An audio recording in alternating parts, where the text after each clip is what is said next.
जाते हैं वहां पे तो हमारे पास हमारा खाने की व्यवस्था, हमारे रुकने ठहरने की व्यवस्था, और ये सर्दी का मौसम आ रहा है वो तो जरूरी चाहिए ना। बिल्कुल बिल्कुल। तो अगर वो नहीं करने देना तो इसका मतलब तरीका है कि इनको इस तरीके से ऐलान कर दो, बोल दो, वो तरीका ना हो पाएगा तो ना मतलब ये जा पाएंगे। ये लगातार उनका यही रहा है जी। और वही तरीका उनकी तरफ से इस्तेमाल किया जाता है। सर, अभी नायब सिंह सैनी हरियाणा के मुख्यमंत्री हैं, पंजाब में भगवंत मान है, केंद्र सरकार के साथ है। क्या ये तीनों सरकारें, चाहे पंजाब के, हरियाणा, केंद्र सरकार है, क्या आपको ऐसा लगता है कि तीनों सरकारें एक ही थैली की चट्टे बट्टे हैं, या कोई ना कोई इनमें कोई लीनियंसी है, नम्रता है कि वो किसानों के हक की कोई बात करने का प्रयास करे? इनमें से कोई भी लीनियंट नजर नहीं आ रहा जी। आप इनके ऊपर ध्यान दो। दिल्ली के बॉर्डर पे लगभग 800 से अधिक किसानों की आत्महत्याएं हुई, उन्होंने शहादत हुई है, और एक बाबा जी ने गोली मारकर अपने आप को आत्महत्या की, वहां पे यहाँ पे भी हो गया। हाँ। इतना ज्यादा शहादतें होने के बाद जी, भारत सरकार की तरफ से एक शब्द उन शहीदों के लिए बोला नहीं गया। उसके बाद आते हैं हम हरियाणा की सरकार के ऊपर। जी। जिस सरकार ने किसानों के ऊपर गोलियां चलाई और अपने उन्हीं ही अधिकारियों को राष्ट्रपति अवार्ड के लिए उनके नाम सेलेक्ट किए जा रहे हैं कि इनको राष्ट्रपति अवार्ड मिलना चाहिए क्योंकि इन्होंने यहाँ पे किसानों को रोका है। अरे भाई, किसान आ रहे हैं, कोई कोई मतलब बाहरले मुल्क से कोई सब फौज तो चढ़ाई करके आ नहीं रही, अपने ही किसान है, अपने मुल्क के किसान है, एक ही देश है, बिल्कुल, एक ही देश के लोग आ रहे हैं, तो यहाँ पे इनका चेहरा नंगा जी। सेकंड बात ये है कि यहाँ पे शुभकर्ण शहीद हुआ। शुभकर्ण की शहादत पे ना तो हमारे देश के गृह मंत्री, ना प्रधानमंत्री, ना राष्ट्रपति, किसी के मुंह से हमदर्दी भरा एक शब्द तक नहीं निकला। हरियाणा वालों ने तो उनको मारा, उनका तो निकलना ही नहीं था। इन्होंने उसको किसानों का शहीद तो ऐलान कर दिया पंजाब वालों ने, लेकिन जब उनका मुकदमा दर्ज करने की बात आई तब यहाँ पे भी हमें रोड के ऊपर उनकी डेड बॉडी को रखकर मुकदमा दर्ज करवाने के कई नौबत पर लाना पड़ा। सर, क्या सरकार ने कोई ऐसा फैसला नहीं किया कि जब अधिकारियों को अवार्ड दिए जाते हैं, क्या किसानों को अवार्ड दिए जाते हैं? देखिए, किसान उनके एजेंडे पे नहीं है, किसी भी सरकार के एजेंडे पे किसान नहीं है। अगर किसान इनके एजेंडे पे हो फिर तो यहाँ पर ये नौबत आती नहीं। जी। देखिए, एक बार इसी किसान को किसान और जवान के साथ जोड़कर किसी एक प्रधानमंत्री ने ये भी नारा दिया, जय जवान जय किसान। राइट। जब एक प्रधानमंत्री जय जवान जय किसान का नारा देता है तो दूसरा वही सरकार किसानों को आतंकी बोलती है, किसानों को खालिस्तानी बोलती है, शब्द ऐसे इस्तेमाल किए गए, किसानों को मतलब मवाली बोलती है। तो दोनों सरकारों में बहुत अंतर है। लेकिन मोदी जी एक बात कहते हैं कि किसान मेरे सबसे एक प्रथम श्रेणी के किसान हैं, उनकी मैं आमदनों के लिए भी वचनबद्ध हूं ताकि उनकी दुगनी आमदन हो, लेकिन किसानों को भी मेरे साथ लगना चाहिए। देखिए, आमदन दुगनी करने की जो बात है, अगर इसका आप इतिहास पढ़ लोगे जी, तो मुझे लग रहा है कि पीछे की जो सरकारें हैं पीछे रही हैं जी।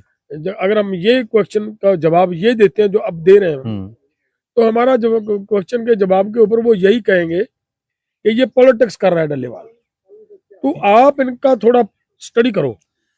जब पीछे की सरकारें रही हैं उनके समय में कितने % हमारी फसलों का भाव बढ़ा है, रेट बढ़ा है, और जब इनका समय आया है इतने समय के अंदर इनके समय में कितने % बढ़ा है, तो सब शीशा हो जाएगा सामने। सर, सरकार का मानना है कि 2014 में जब बीजेपी की सरकार आई उस समय कनक का और चोना जिसको जीरी है उसका रेट 1000 रुपए के आसपास था, और अब 2000 से ऊपर 10 सालों के अंदर कनक का और जीरी का जो रेट है वो जा चुका है, इसलिए हमने आमदन दुगनी की है। नहीं, देखिए, मैं ये कह रहा हूँ कि आपने ये कुछ तरीका नहीं ये कह देना कि हमने इस तरीके से इसकी आमदन दुगनी की है।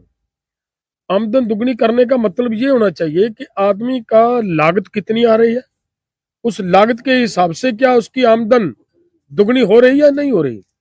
अगर लागत से आमदन डबल हो जाए तो मान लेंगे उनकी इनकम डबल को, यानी एक्सपेंसेस खर्चा ज्यादा है, आमदन कम है। देखिए अभी जो सुप्रीम कोर्ट ने कमेटी बनाई है जी, उस कमेटी ने अभी नई रिपोर्ट दे दी है और उन्होंने उसमें ये कह दिया कि जब किसान इनपुट्स यूज करता है एग्रीकल्चर के ऊपर और जब वो मंडी में जाकर अपनी फसल को बेचता है तो वो उनका बैलेंस नहीं बन पा रहा। राइट।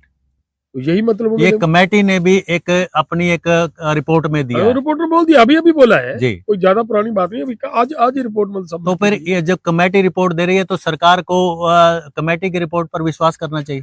नहीं, सरकार अगर कमेटी के ऊपर, कमेटियां तो देखिए कैसी बनती है, क्यों बनती है कमेटी, इसलिए बनती है कि काम को लंबा कैसे खींचा जाए, एक बार उसको टाला कैसे जा सकता है, वो एक रास्ता निकाला जाता है। अगर कमेटी की बात, कमेटी तो बहुत छोटी चीज होती है जी। सरकार ने एक कमीशन बनाया था 2004 में जिसको स्वामीनाथन कमीशन भी बोलते हैं, स्वामीनाथन रिपोर्ट बिल्कुल।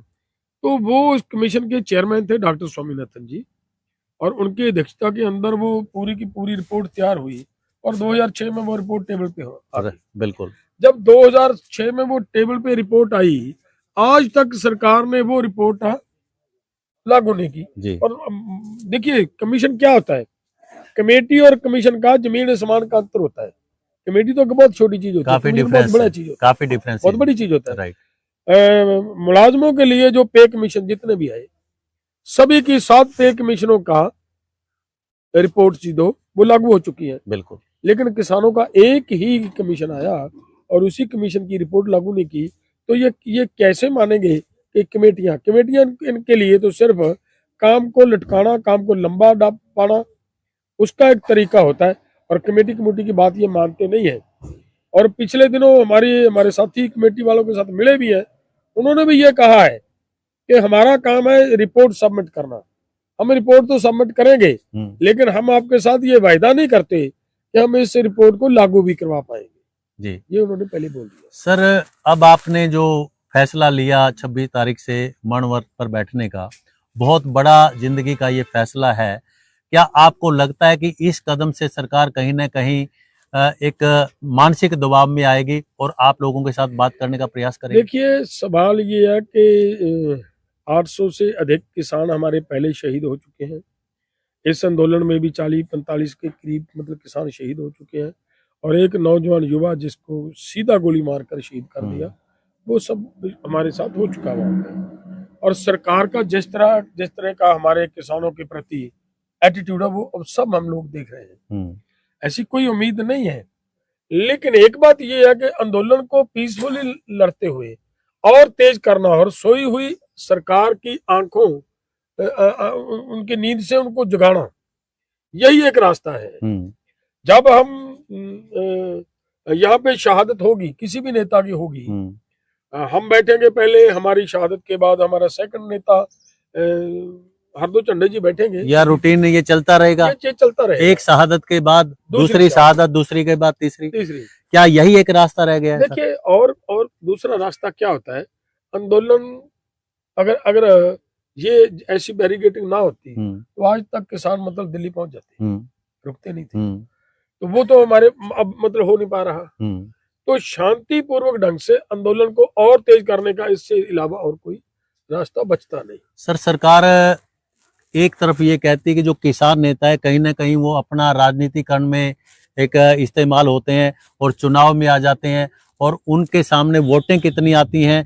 अब गुरनाम सिंह चढ़ूनी की बात की जाए या और किसान नेताओं की बात की जाए तो वो लोग क्यों ऐसा करते हैं, किसान आगू बन के फिर कहीं ना कहीं राजनीति में आते हैं और फिर जो बल्कि उनकी इतनी जमानत तक जब्त हो जाती है। तो इस मुद्दे को लेकर के आप क्या कहना चाहेंगे? देखिए हम जितने भी यहाँ पे बैठे हैं, इस आंदोलन के सहयोगी जितने भी संगठन है, इनका एक भी साथी ऐसा नहीं मिलेगा आपको जिसने इलेक्शन में, क्या यही गैर राजनीतिक जो मोर्चा है किसानी, हाँ, ये आप लोगों का इसी तरफ से इस्तेमाल है? मेरा देखिए मैं वही बात कह रहा हूँ जी।